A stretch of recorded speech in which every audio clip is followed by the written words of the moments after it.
Okay, business owner, welcome back to yet another video in this series where we are helping business owners to scale their business and know where to look for the pitfalls and what to do to grow the business. I have with me here today Canada's top rated CPA, Josh Spurrell, founder of Spurrell and Associates, and he's also North America's most sought after fractional CFO.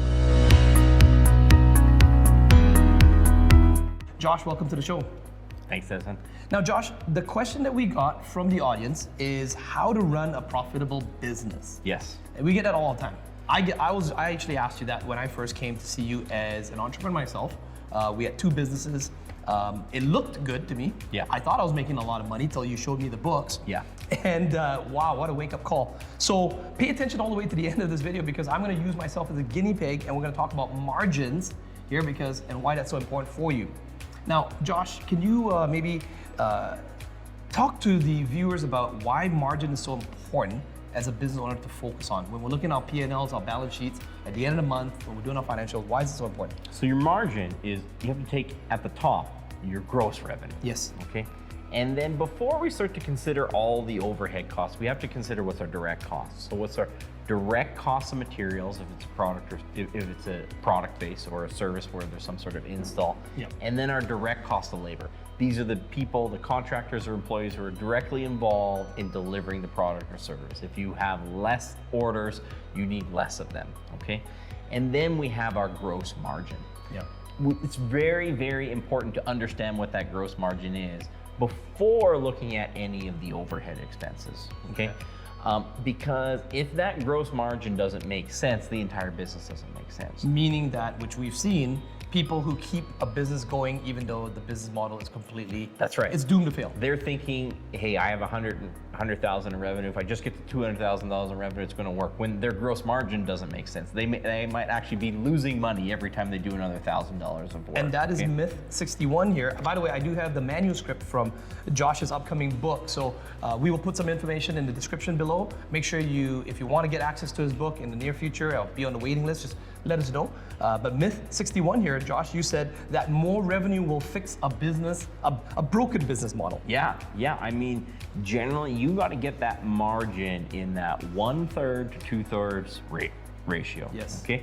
Wait, hold on. 1/3, 2/3 ratio. 1/3. So if a customer pays you $1,000, right? Yes. It can't cost you more, than 2/3 of that, to deliver the product or service. I was always right? told like 20%.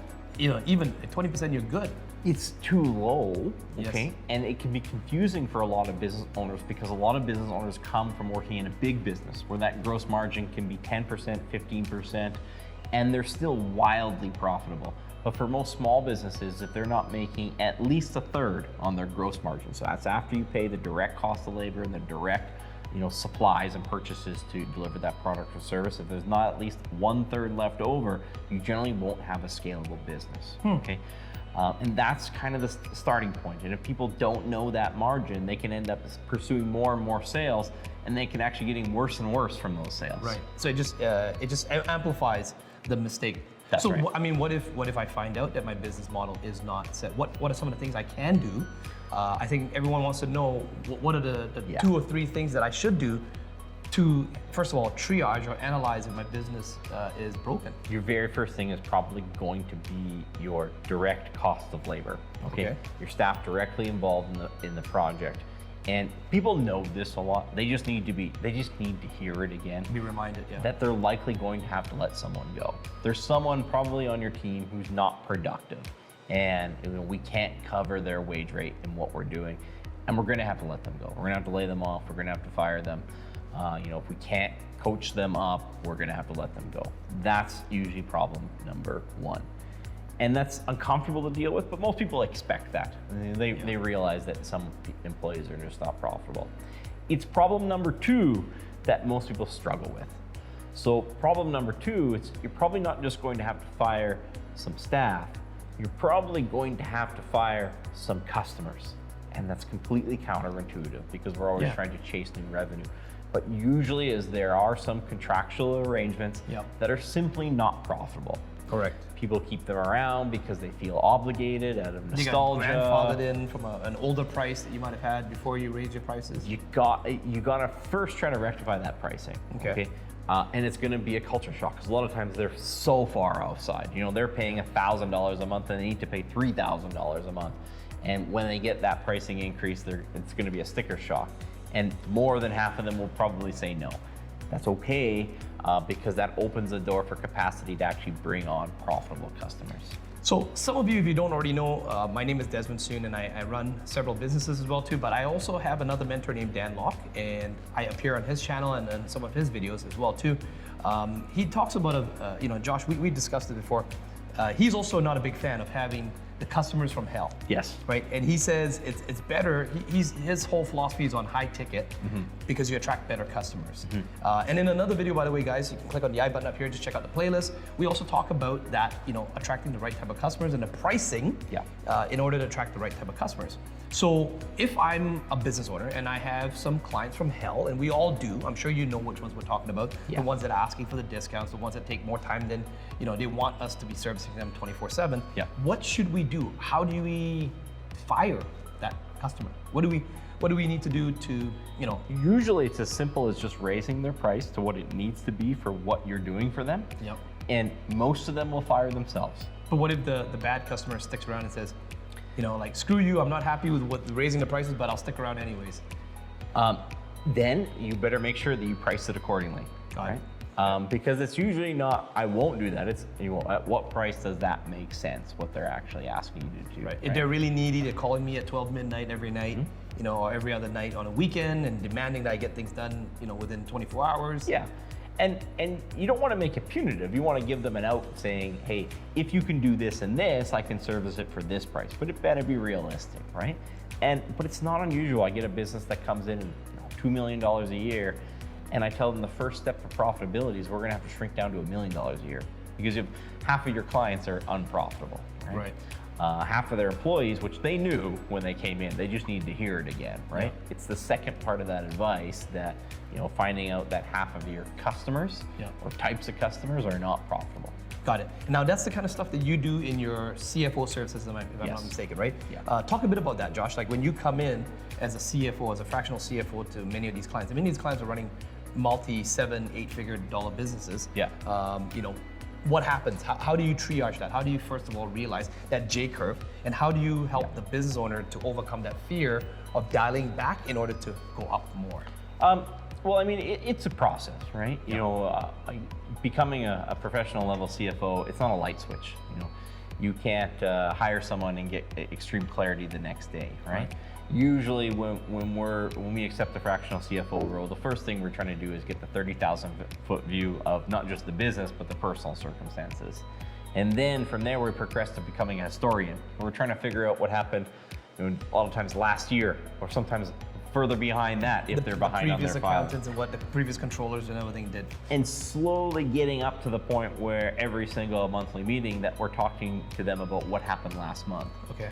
And usually with our help, we're just organizing the reports in a more understandable manner. We're compressing the size of the reports so it's very easy for the business owner to see what's happening. And a lot of times simply by getting good, accurate, timely, concise reports in front of them once a month, every month, they'll make the right decisions all on their own, right? The decisions become obvious rather than a philosophical debate.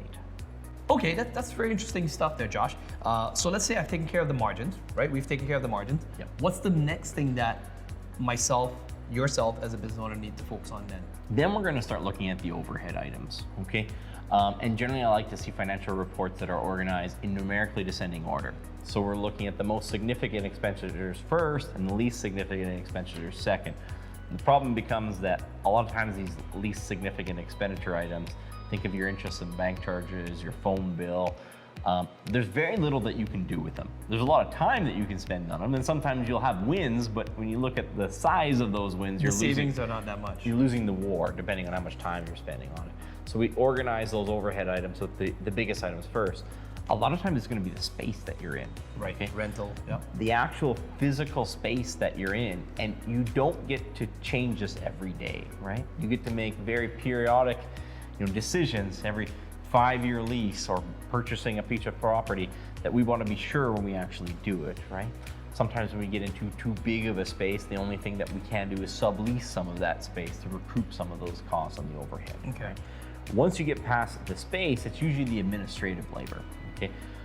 Again, administrative labor, evaluating that can have some uncomfortable conversations. Sometimes you have to coach people up on underperformance, or sometimes you have to let people go. And that's why people avoid this stuff, because it's easier to call your bank or your phone company and ask for $5 off a month than have a coaching or counseling session with an employee that might end up in a termination. Okay. Right. But we need to actually address those. So generally when you're looking at overhead, it's the physical space, the rent, or the interest in property taxes if you actually own the space, and then it's your administrative labor. Or maybe vehicles if you're running a business that has vehicles. Sometimes it can be. Yep. That tends to be one of the ones where there's some things that we can do in terms of when we're going to replace the fleet, but it's usually 80% of the overhead is the administrative staff. Yes.